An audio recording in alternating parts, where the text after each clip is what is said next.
the call wouldn't answer me, but anyway, we're on the first session. So if you could just let me know there in the chat, maybe just chat in and let me know if you were on the first session or not. Okay, we'll start out with that.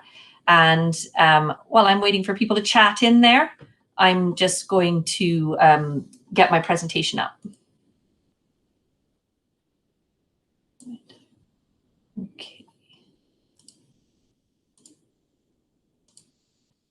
Okay, so when I have my presentation up as I have now, I'm not able to see any of the chat, and I'm not able to, so therefore I won't be able to see if any questions come in. So just to let you know, David will be taking a look at the chat, and David, I'll stop throughout, but if you just let me know if there's any questions or anything that I can answer.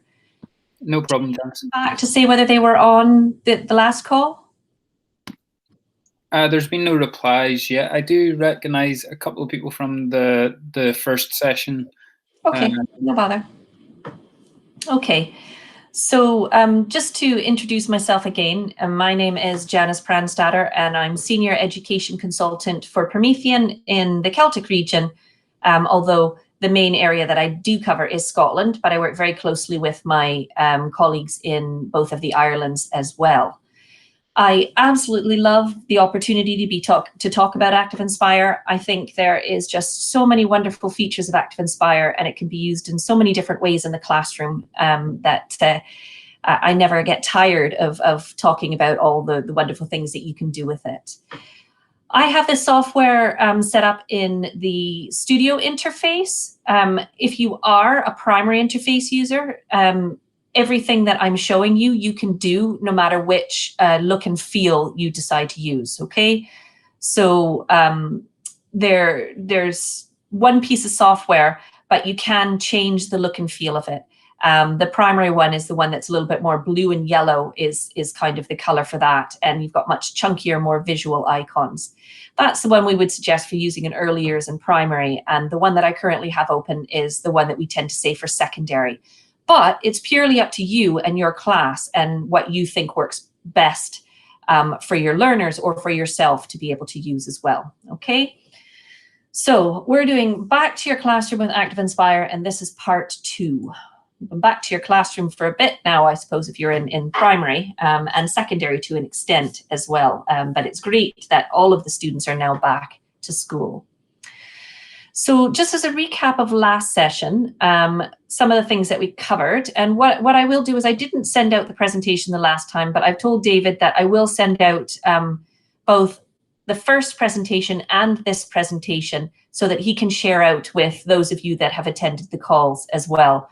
I'll go back through them and I'll probably put in a couple more notes just to explain things as well, but it just means it gives you a reminder of what we've talked about, and then hopefully you can work your way into giving a try of some of the things that were discussed in these sessions. So last week we had a look at, last time we had a look at software licensing and the fact that East Lothian have a LA site license for Activ Inspire, which means that if you're using Promethean in your school, then you can have access to the Activ Inspire software on your personal computers at home. Now, do bear in mind that if you do install the software on a personal computer at home, you will be getting the latest version of the software, which is the version that I'm using here. And David and I have had that conversation that it's a slightly older version of the software that you're using in school.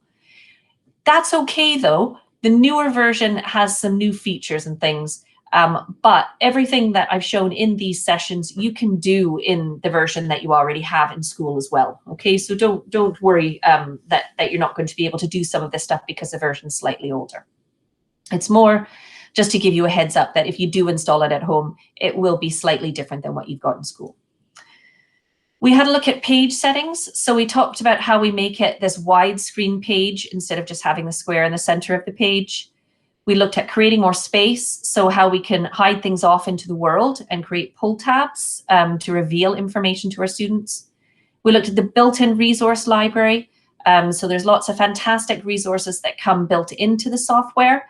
And also in the supplementary resource pack that you can install as well.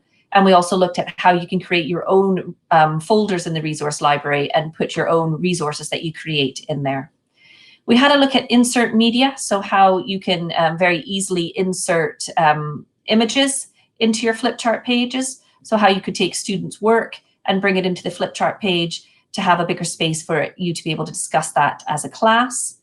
And we had a quick look, we ran out a bit of time at the end there, we had a quick look at the math tools, including customization. And I'm actually going to start off with the math tools today, just because I can't remember where I left off the last time. As I said at the beginning, if you do have any questions, please just pop them into the chat and I'll stop every once in a while and get David to read out any that have come in. Okay, so the math tools. You can find the math tools in the hammer and spanner. So on your primary your primary toolbar, it would be the hammer and spanner as well. If you hover over any of the tools on your toolbar, you get the little tool tip there. So this is the one you're looking for that says tools.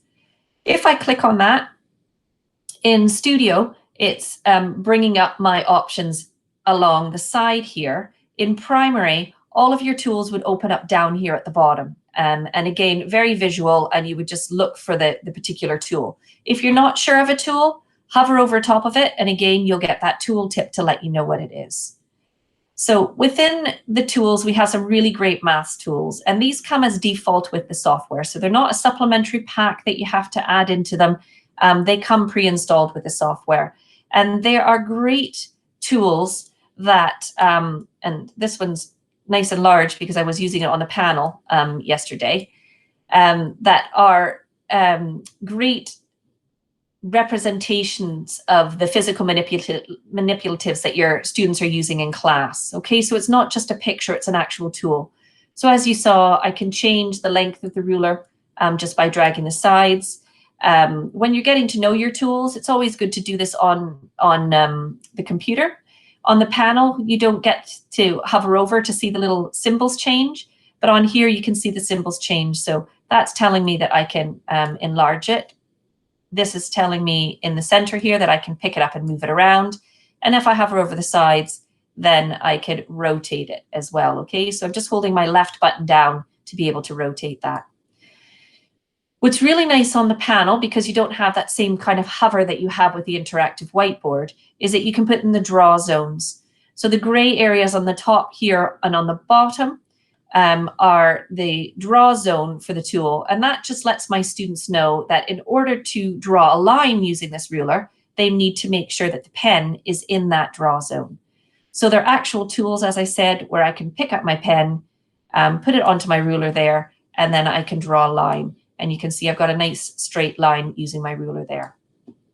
Now, if you've ever used your tool in your ruler in your own software, it probably looks different than mine. And that's because you can customize your tools as well. So keeping with what we were looking at last time in settings, I'm going to take you there in just a second. In the middle, on this version, I have a little dot, dot, dot. On the version that you're using, it won't be a dot, dot, dot. It will look like this little menu here, okay? But if I click on that, I have some options that I can edit my ruler right here. So I could change the scale. I could adapt the ruler to look more closely like the ones that my students are using at their desks. So you can change the top scale, the bottom scale, and you can also show the angle if you want to as well. So you can hide and show the angle just by doing that. And if you want to close the tool down, then you just click close there, okay? But let's go into the file and then down to settings and have a look in here for our math tools. So under here, we've got the option of tools. And if you've got some tool options here. So the default tool, so that means that when you open your software, the tool that would tend to open first would be your pen tool. You can change that if you want. So you can have the select tool, for example, be your default tool as well. You can show pen width indicator, so that you can tick or untick that one. You've got the highlighter translucency, so you can make your highlighter be much more translucent or much darker color over top of it. And then you also have things like image fill tolerance, camera captures in the main toolbox. So just things to have a look at and have a wee play around with. Okay, I always think it's great to get into these settings because these settings can make the software work the best for you as an individual with your class. But this is where I wanted to show you here is the mask tools. So you can change the color of the tool. So you can see mine was that little pinky color. Let's change it to a different one now. I'm going to change it to blue. Okay, I could change the tool text color if I wanted to as well. So maybe instead of having it as black, I could change it to white if I wanted to. I can also change the translucency. So if my class are having difficulty seeing that, I could slide that up to make it more visible. Or if I want to make sure that they can see the information underneath the ruler, I can slide that down. You can also change the scale on it with the slider. And this is the one I was talking about here with the draw zone. Okay, so it's this little one here. If you want to show the draw zone, you just need to come into your settings here and then tick that. Once you've changed the settings, those settings will always stay with those tools. So I'm just going to click done. And I'm now going to go into my ruler again, my mask tools again. I'm going to pick my ruler up. And you can see now that my ruler is in that blue color. Okay, so it's changed from the pink color to the blue color. And that will stay that way. Those settings will always stay that way until I change it the next time. So as I said last time, always take the time to have a look. File, settings, and then you want to go to the settings tab here. And then this time we're looking at tools. So have a look what's available there. So you've got some nice ones that have to do with the way you draw your shapes. So right now it defaults to the top left, but you can have them draw from the center. You've also got dice roller, you can change some things, and you can also do some custom things with your calculator. Now this is a nice one to change as well. So it'll automatically default to the Activ Inspire calculator. But if you wanted to, you could direct it to your operating system calculator. So it would pick up the Windows 10 calculator if I chose this one. Or if you're a maths or a science teacher and you have a specialist scientific calculator that you have installed on your computer, you can direct it to pick up that particular exe file. So that specialist calculator that you have installed on your computer. And to do that, you actually just click on the clear area here, just the blank space at the bottom, and then you would come along here to select the ruler that you would want. So you would find the application in here. Now I don't have one, so I can't take you any further than that. But if you are in that position where you have a ruler that you use, it's very simple when you have that application on your computer to then link it to the software. Okay, I'm just going to change that back to Inspire. Okay, are there any questions there about the mask tools and the settings that I showed there, David, before I move on? There's no questions so far, Janice, so I think you're good to move on. Okay, perfect. Okay, so what I really wanted to look at today was making use of existing resources. So Activ Inspire enables you to import existing other resources, and it will convert it into an Activ Inspire flip chart. And it's really great because there's loads of content sharing websites out there, and some really fantastic resources that are out there on the internet that you can download and use in your own classroom.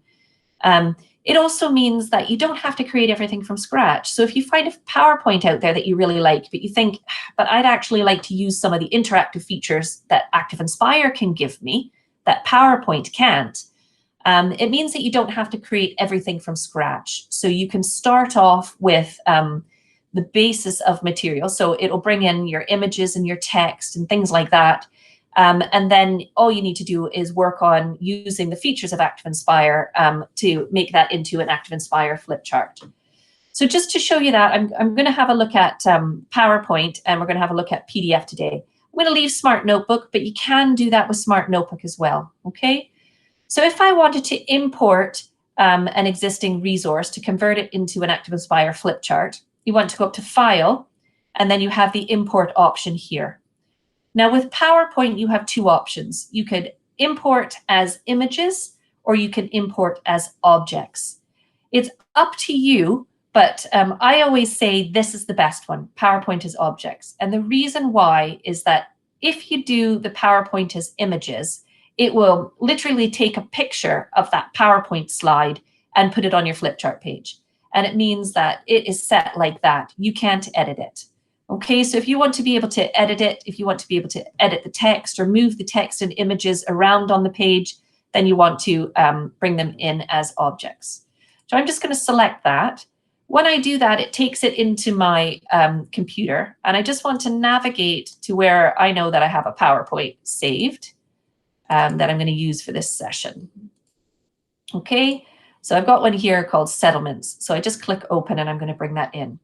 Now, a couple tips for you about importing PowerPoints because you have a slightly older version of the software.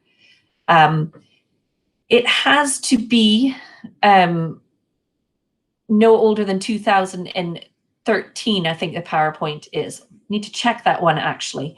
But there's a couple considerations with the file convention, the file naming convention for PowerPoint. Your PowerPoint name needs to not have any spaces and any unusual characters or numbers. Okay, so just make sure that that PowerPoint name is quite simple. The other thing to be aware of is that depending on the version you have, some of them, it likes that PowerPoint presentation to be on the desktop when you import it in. For some reason, it doesn't like it when it's saved in other places in the computer. Now, is not to put you off because it still is a really great feature to use. And if you try it and you have any difficulty, then just pop me an email and I will send those instructions through to you. But that is one of the things, one of the reasons why we say it's always great to keep up to date with the software if you can, because that was one of the things that we fixed. And part of the problem was a little bit on our end, but also PowerPoint has changed over the years. And so that changed some of the ways that it needs to interact with the software. So the latest software has brought us up to speed with where PowerPoint is as well. So you can see it's now opened up another flip chart here, and I can see that it's brought that in. Now, it hasn't brought it in perfectly because, see, it's not centered on my page. And I don't know about you, but that would absolutely drive me nuts that it's not centered on the page. So there's a few things that I can do to fix that. If I bring my browser window open here for a second, okay? And I have a look at the objects on this particular page. You can see here that this blue background is actually an object that's been placed on the bottom layer of the software. So what I can do is if I take that and drag that up to I'm going to put it on the bottom layer actually here. Okay, and then come back to my page. I can now pick that up and move it. So it means that instead of having it squiff on the page, there we go, I can center it. And that, for me, looks so much better just having it there. As I said, because I brought them in as objects, what I can also do with that background is I don't want that to be moved, so I can lock it, and I can just do that here from my browser window. Just click the lock. Here we go. Hold on. Double click on that, and I have my lock option. Okay, so I can lock it there. So now that background's not going to move. The other way I can lock it is before I had done that, I could go into the object edit menu and done the lock from that way as well. That means it's now locked on my page and won't move around. The text is brought in as individual text boxes. So if it was individual text box on the PowerPoint, it is now on my flipchart page as well. And what I can do is edit it. So I might decide, okay, I'm going to take this and move it down here, and I'm just going to stretch that out a little bit, my text box, okay? So that's the definition. I don't want my class to see that to start off with, so I'm just going to use a box here, one of my shapes, and I'm going to cover that. And then with my class, we can have the discussion, what is a settlement? We can write some ideas up here on the panel during the lesson, and then I can just, when I'm ready, click on that shape, and I've got a nice little screen shade here that I could roll that down and we could reveal what the definition is to the class. Okay, so just what I wanted to show you there is when you import that PowerPoint, you will need to do a little bit of change. So you can see I've got to fix the background here, a couple other things that are not right on here as well. So again, let's move that one and let's fix it, make it more central. I want to move my text over here. Something funny happening with the box there. So when I pick that up, I can see it's actually a grouped object. So I want to ungroup it, and that lets me select the shape, so I can now fix that as well. Okay, so you will need to do a little bit of fixing of it, but very easy to do within the software, especially when you know about this, your object browser, okay? And this is a really, really important browser because it shows everything that's on your flip chart page and what layer it is on your flip chart page.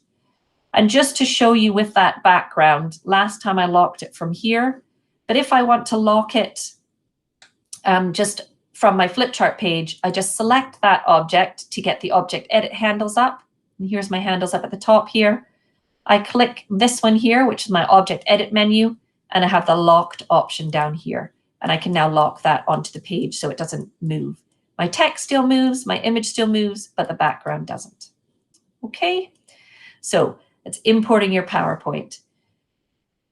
The other one I wanted to just cover really quickly is to do your import of your PDF as well. I'm just trying to think of where I saved that PDF. Here we go. So this is a PDF I've got of just the Great Fire of London.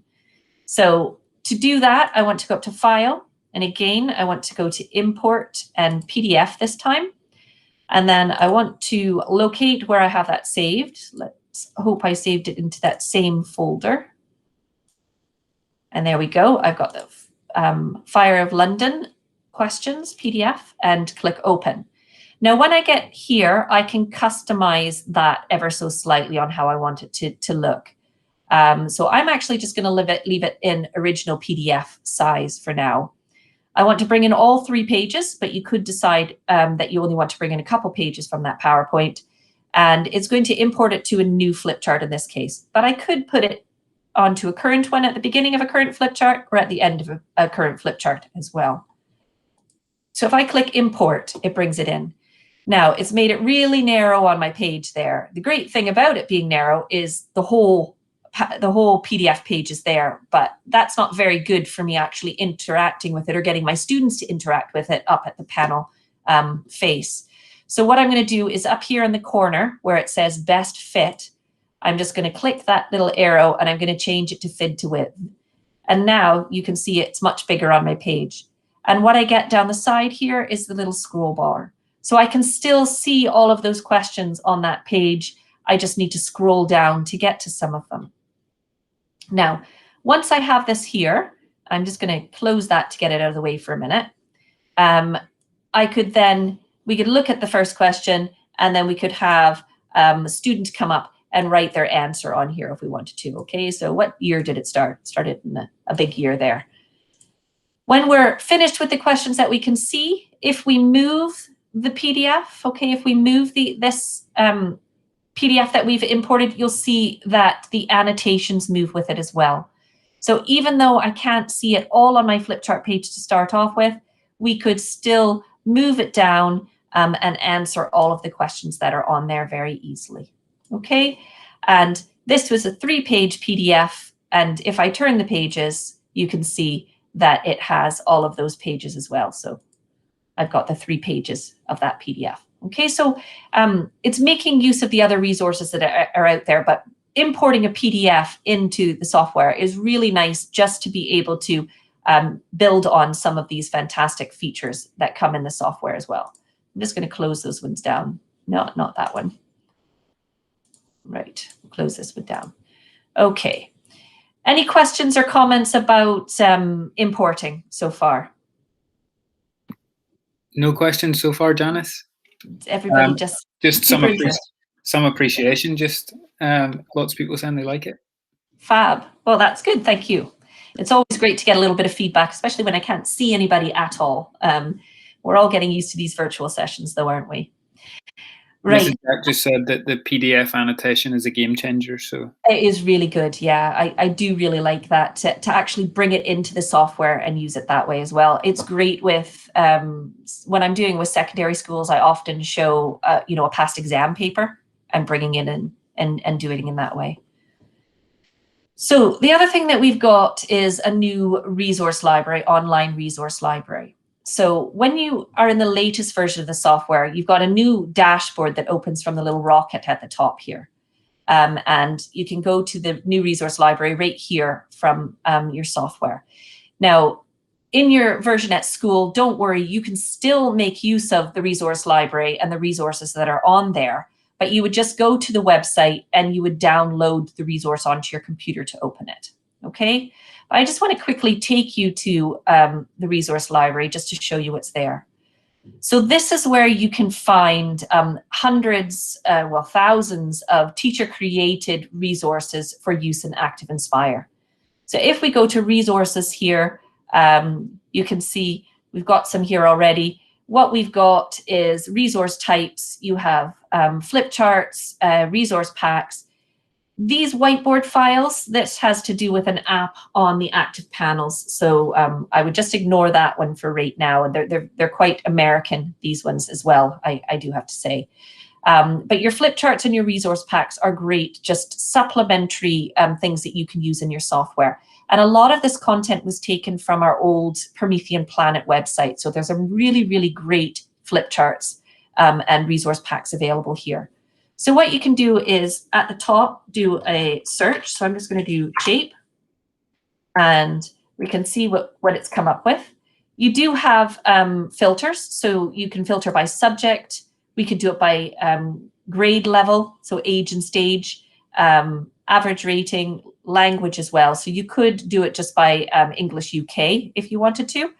I would always say put in the English US as well, because there's lots of both of those language contents. It gives you more to choose from. And once you bring it into your software, you can just change any language discrepancies or anything like that anyway, right within the software. Okay. So once you find a resource that you like, you can click on it to find out some more information. So let's click on this one and it takes us to a little preview here. So I can see that this flip chart has 32 pages into it. And I could just scroll along here to take a little picture to give me a little snapshot of what those pages are. And I could say, okay, I quite like this actually. So I think that I might download this. So you've got the download option here. Now, suspect, yep, it's going to ask me to sign in. Okay, so if you can look on this website without creating an account, but if you actually want to download and use any of the content, then you do need to create an account and then make sure you're signed in. Okay, so I'm just going to click sign in here and I'm going to sign in with my email, I think. There we go. And it's going to bring me into the resource library. Okay, so let's do that again. Oh, shape. Oh, no, try and decide where it's going to take me. There we go. No, shape. Finally settled there. Okay, now one of the advantages of having the latest version of the software is that I could just click this, open in Activ Inspire, and it would open that flip chart for me directly in my software. For your school versions, you'd need to go here. So you'd need to download it first. So if you click download, it should just start. There we go. It's just started down here at the bottom. And once it's downloaded, I've downloaded it twice because I'm not patient enough. I click on it, you can see it's now importing it. So if I go to my Activ Inspire software, I now have that flip chart in there. Okay. Now, all of the flip charts on here, once I bring them into my own software, I can make changes to them. Okay, so I don't have to keep them as they are. I can go in and edit them and change them around a little bit to suit the way I want to use them. And the great thing as well is I don't even have to use the whole entire flip chart. So this is a nice little tip that I'm not sure how many of you are aware of. But if I open up just a new flip chart, okay, so I've got a blank flip chart here. So you can see right now I have 3 flip charts open. I'm going to go back to this one here for shapes. I'm going to get my browser window back up again. And I'm going to go to my thumbnails. Now, if you're in primary, your thumbnails, you would open up, you would have the icon here on your toolbar and they would open up down at the bottom, okay? But it's the same way. So you can see thumbnails of all of the pages that are on the flip chart. So I might decide that I don't want all of these pages. I've got some pages myself that I've already created, and I only want to take a few of the pages from this particular resource and maybe another one that I found that I quite like as well. So I can very easily just select the page I want. I like this page here. I'm going to pick it up and I'm going to drag it, and I just want to drop it on that tab there that says Untitled. Okay, drop it there. I'm going to have a look and see, is there another one that I want? Yeah, let's take this one here about rectangles. So again, I'm just going to pick it up and I'm going to drag it and I'm going to drop it on there. So if I now go to Untitled, you'll see that the blank page was just the first page that was there, and I'm just going to delete that one. But you can see I've now got those pages from that other flip chart. So a really great way of mixing up the pages from multiple flip charts into one other flip chart is just that, dragging the thumbnail and popping it on to the tab of another flip chart that you've got open. So once it's on here, I could change that. I don't want to have the American money there. So I could go into here and we could have a look at our resource library.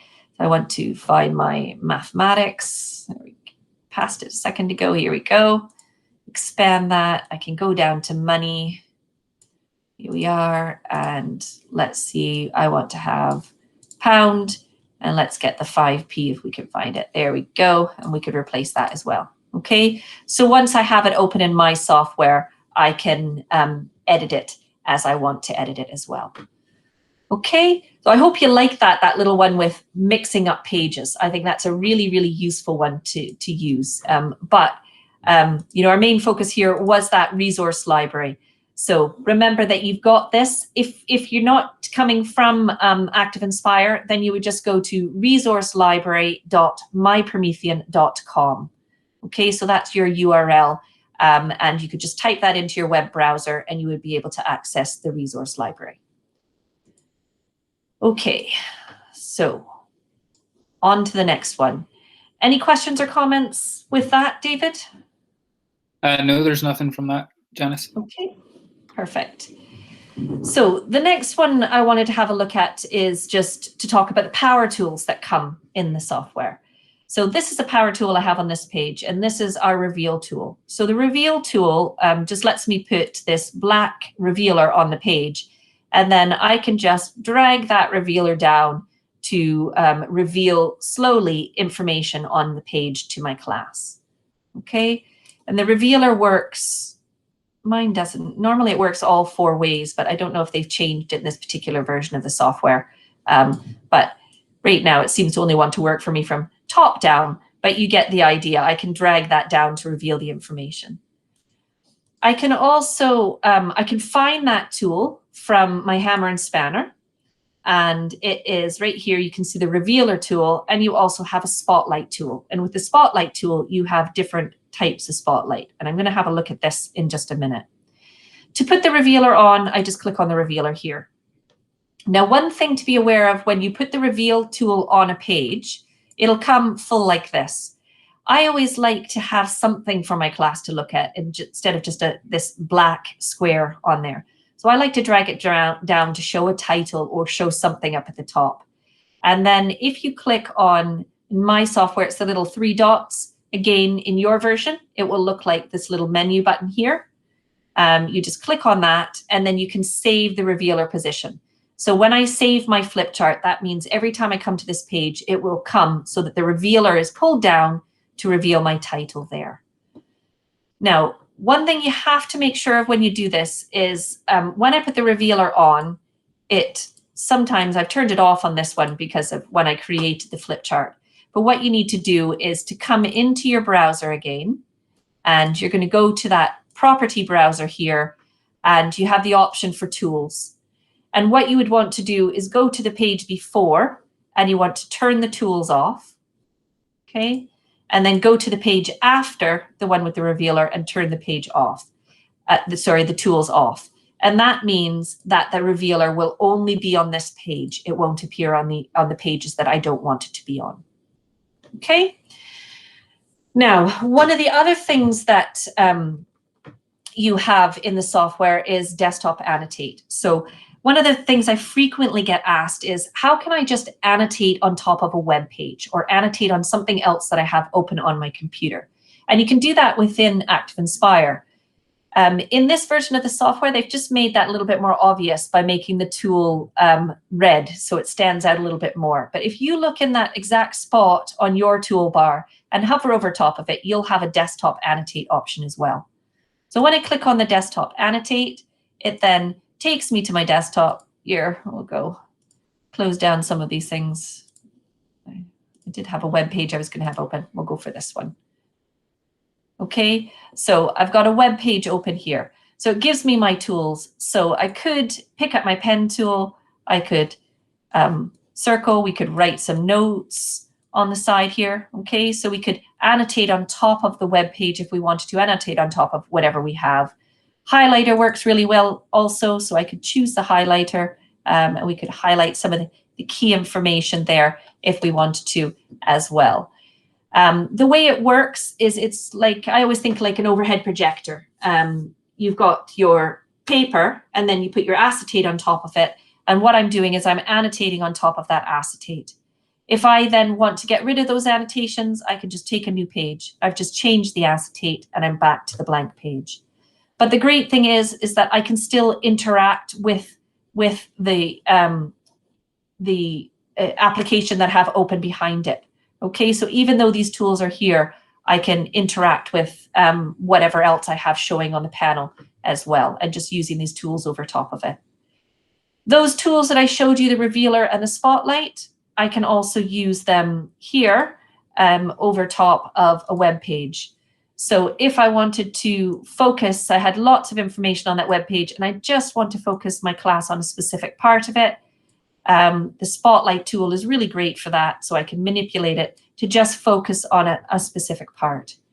And what's nice as well is I could actually take a snapshot of that and paste that onto the flip chart page to be able to save for later. Okay, so it's just taken a picture of that right now. I could come back and look at that later. Now, the way it works is if I click on this one, this takes me out of desktop annotate and I go back into my flip chart. The desktop annotate flip chart is here. All it will save is the annotations. It won't save the background of what you've written on top of. So if you want to save any annotations that you've made, so let's just put some annotations on here so we get them. If you wanted to save the annotations as well, I always just say you can use the camera in Activ Inspire. It's a good way of doing it too, but I just love my Microsoft Snipper tool. I don't know if you're familiar with this. Microsoft Snipper tool is brilliant. It's somewhere here. I can find it. Here, my Snipper tool. Okay, so what I can do is just take a snapshot of that and then be able to save those annotations back into my flip chart or just an image on my computer to keep a note of the annotations that we had on that web page we were using. Okay, so you've got some nice power tools. The other thing that I wanted to just show you again along that lines of using other resources is your desktop tools as well. So next to your annotate, you've got desktop tools. And when you hover over top of it, again, it tells you that. So if I go to desktop tools, I get a little wheel here that when I hover over it, it expands. And it gives me things like it has its own, in this version will take me to the resource library. In your version, it'll take you to a web page. I can have a keyboard I can bring up on screen. I could take a video. So if I'm looking at a website or I'm showing a concept, maybe how to use an Excel spreadsheet, and I want to record that, a really great way of recording little video files as well. So you can record the whole screen or just a selection of the screen. You also have your camera tool. So again, another way of taking things back. Maybe we want to have a little snapshot of that. I'm going to take this and I'm going to paste that back into my flip chart so that we can discuss it further where we've got more space to write up our notes around it. And you also have access to down here just to some other tools. So you've got ticker tape. Oh, here we go. Ticker tape, your clock, sound recorder, calculator, and your dice roller as well. When you're finished with desktop tools, you just go up to the top one here. It says return to flip charts, and that takes me back into my flip chart. So you can see there that screenshot I took is just now there on my flip chart page. I can resize it and interact with it like any other object, but I brought it back in so I've got that space to continue our discussion. Okay. Right, insert links. Okay, we're doing not too badly for time. I might get through just about all of what I wanted to show you today. So last time we had a look at insert and media. Okay, so this was a great way that I could insert images, little video files, things like that very quickly as well, just by clicking on the insert media. The one we're going to look at now is insert links. So if I go to insert link, you can see that there's 3 different types of link that you can insert: file, website, or embedded HTML. If I want to do a file, for example, if I click on that one, then I want to find a file that I have saved on my computer. So maybe as part of my lesson, I want to use my flip chart, but I also have a really great PowerPoint that makes the point as well. So I want to make that part of my lesson also. Instead of having to toggle out of ActivInspire to open that PowerPoint, what I could do is put a link to that PowerPoint on my page. Okay. When I click open, I can then put it in as text. I could have it as an image icon, and it gives it a nice little PowerPoint icon. I could create an action object out of it, or I could even attach it to an existing object on my page. I'm just going to do image icon. I have the options of how I want to store it. If you want to make sure that that file always moves with your flip chart, if you move your flip chart location on your computer, then just tick this one that says store file in flip chart. And then I'm just going to click OK. And you can see now I've got the little icon, PowerPoint icon on my page there. When I hover over top of it, I get the blue play. So when it comes to that point in my lesson that I want to have a look at that PowerPoint, I can just click on here and it will open up that PowerPoint for me, and we're ready to go. Okay, so I can open that up and get started with using that with my class. So again, a nice way of having everything that you need for your lesson all right there in that flip chart. And then you can just navigate to it by using your little action buttons. You can also do that with a website. So if I go to insert link, and this time I want a website, okay, what you just need to do is find the website that you want to link to. So let's go to the resource library, and I'm just going to copy that URL, go back to my flip chart, and I'm just going to paste that URL in there. And again, I have the option of putting it as text, action object, image icon, or existing object. So I'm just going to put it as text this time. You can see it's brought it in nice and big. So I maybe want to edit that. I don't need it quite that big on my page. So I'm just going to resize that, make it a bit smaller, and resize it a lot more than that. Okay, and as you can see, when I hover over top of that, I get that little blue icon again to tell me that it's a live link. When I click on it, it will then launch that website for me. Okay, and then I can just come back to my ActivInspire flip chart and continue on with my lesson. You can also put in some nice little animated GIFs as well, and they just bring that flip chart page to life just that little bit more as well. So this is just a GIF file. And all I would do is have the GIF on my computer, or there are some websites out there where you can get some great free animated GIFs. So this is one that I've come across called animatedimages.org.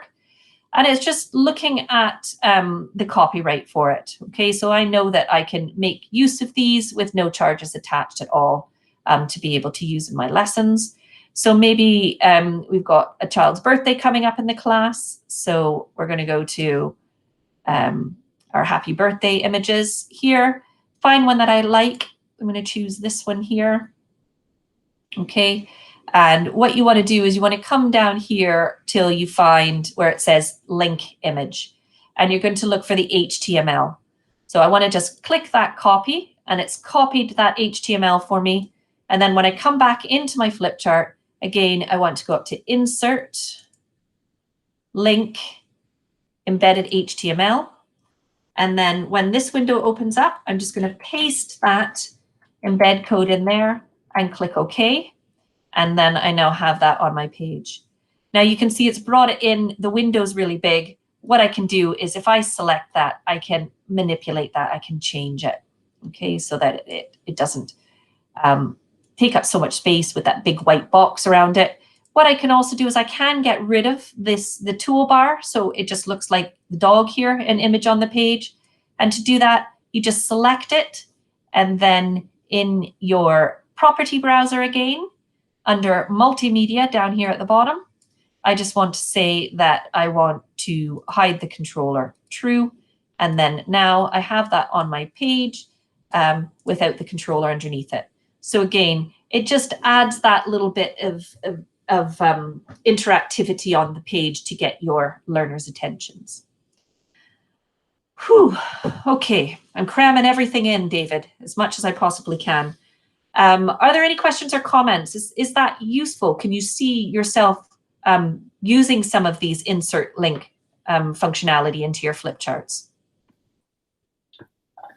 Sorry, Janice, there's just a comment just asking about the first session. So obviously finding this one really useful. So this is the first timer coming, hasn't seen the first session. So just looking for the recording for the first as well. So obviously finding it very useful.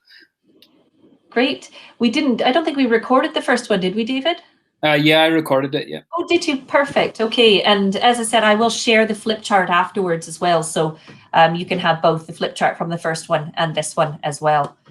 That's great. Nice. Yeah, Monica, you said it's very, very informative, and thank you. Excellent. That's great. Okay, let's go. Last couple of things, I promise. I've only got 2 more things on my list, so let's see if we can get them both in. Now, the software, you can put actions on the page. So if we come over here to our browser window, the little one here that's a spinning top is your actions. And with your actions, you have 2 tabs. You've got current selection, and you also have drag and drop. Okay, drag and drop are nice ones. These are just little ones that I can drag onto an object on my page and make it action one of these things to happen when you click on it. So for example, if I just draw a shape, okay, I could say when I click that shape, I want it to action my ruler, or will action my set of compasses this time. So I just pick that up, drag it, and I drop it on that shape, okay? Now when I hover over that shape, I get the little play. I click on that, and it opens up my set of compasses, okay? So ready to use. So nice little drag and drop actions, and you've got a little selection of them there that you can use. The one I wanted to show you, though, is not a drag and drop action. This is a current selection action, and it's called hidden, okay? Now, right now, all of these are grayed out, and the reason why is because in order for these to become active, I have to select an object on my page. So once I've selected that object, you can see that they now become available. And they're all in alphabetical order. So when I go for all actions, the one I'm looking for is this one here called hidden. And hidden can be used in so many different ways. But what it effectively does, it enables me to have one object on my page, hide and show another object on my page. Okay, so just to show you how that can work, I'm going to build up a page that is using that action object.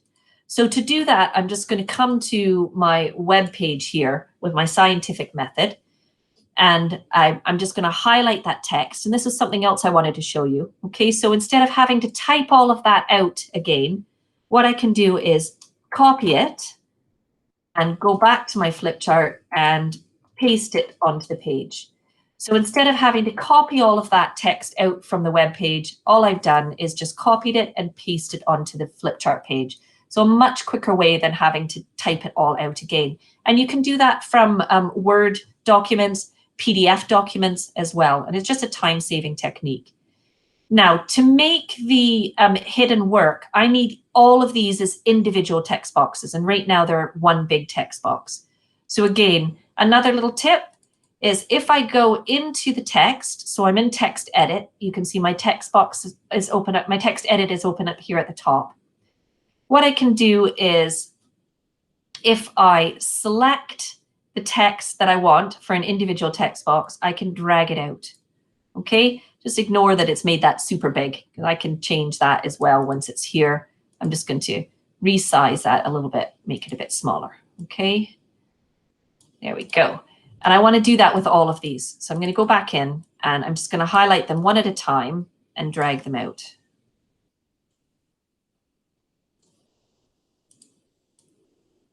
Oh. Right, I'm only going to do the 3 just for time's sake. Okay, now with each of these, I just want to go into them and fix them. So I want to take that 1 out, for example, and also I want to just make the text box the right size.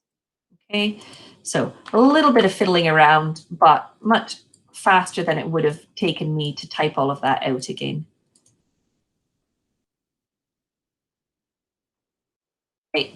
Right, so I've got them on my page there.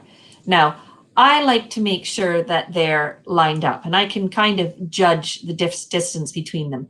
But if you're really pernickety, what you can do is right-click on the flip chart page, and you can open up your grid designer. And what I want to do is just make it visible, and in this case, I'm going to click on top. And so this just gives me my grid, so I can say, okay, I'm just going to make this, make sure that they're all evenly spaced. So I'm going to put them with 1 square between them. Now I've got them all evenly spaced. And when I'm done, I could just right-click again and turn that grid designer off to just make it so it's not visible anymore.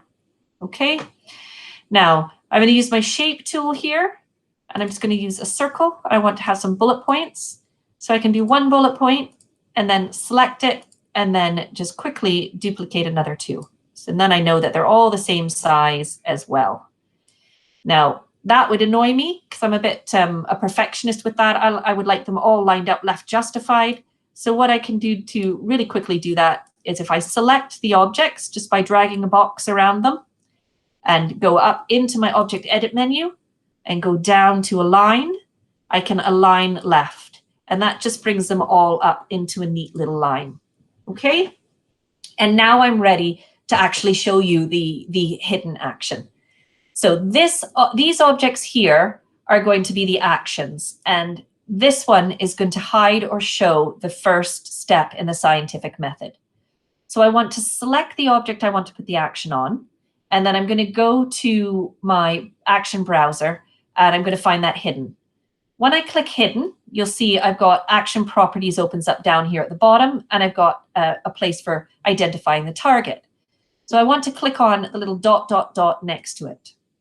That then shows me all of the objects that I have on this particular page.